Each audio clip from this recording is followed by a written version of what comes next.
Do you already have dates for your exam or they haven't told it to you yet?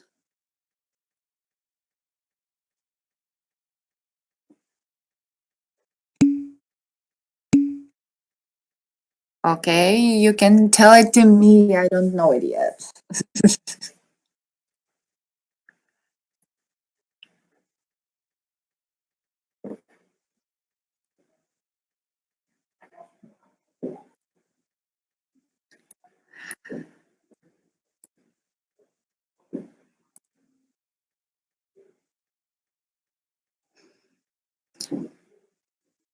Anyway, so what is Basedows disease then? Let's continue discussing this one first. It's named Basedows disease. What do we expect to see? June 19. Mm-hmm. Um, what about group number 12?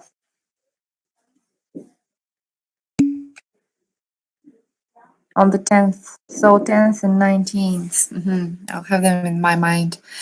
Anyway, so what we should, okay, we should discuss about this one. So you're starting to read anyway, because pathology is a very serious exam in the summer. What about Graves' disease? What do I expect to see here?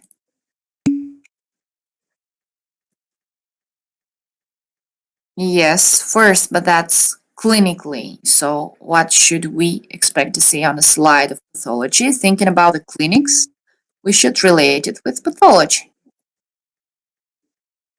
Hyperplasia of what?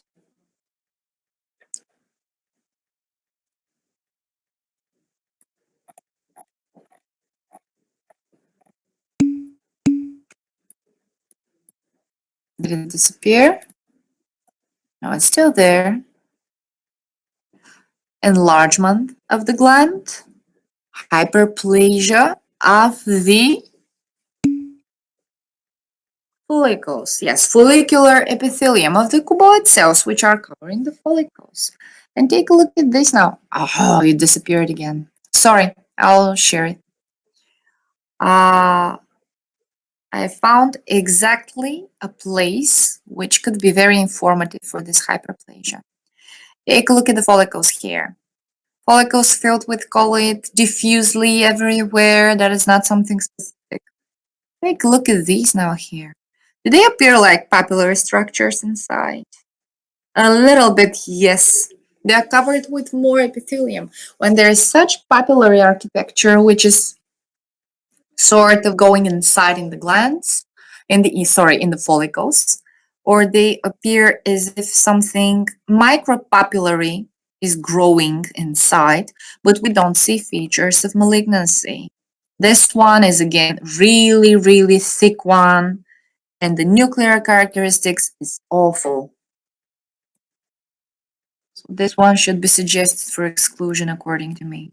Anyway, cells are appearing normal. They do not have intranuclear inclusions. They appear to be healthy, benign.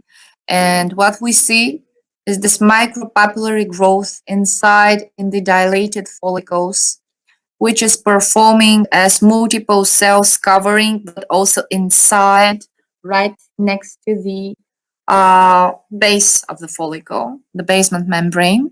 These are known as papillary hyperplastic projections named Sanderson cushions. They're looking like cushions and they are compared to it. That is why majorly the gland is increased. That is why it's hyperproductive. And that is why there is such a huge slide here with the same changes diffusely everywhere. Now, here we should speak about types of diseases of the thyroid gland, starting with struma ovari, starting with the struma of the thyroid gland or the enlarged follicles, which are with hyperproduction of choline, starting with the hyperproliferation of the follicular cells, up to the types of different types of thyroiditis, which we mentioned in practical, And pretty much those are all of the benign structures which you should make differential diagnosis with. And what you see here is this hyperprolified cuboid epithelium, which is performing as micropapillary growth here. And is benign, is strictly benign type of change. So, finishing with this one, now we continue with diabetic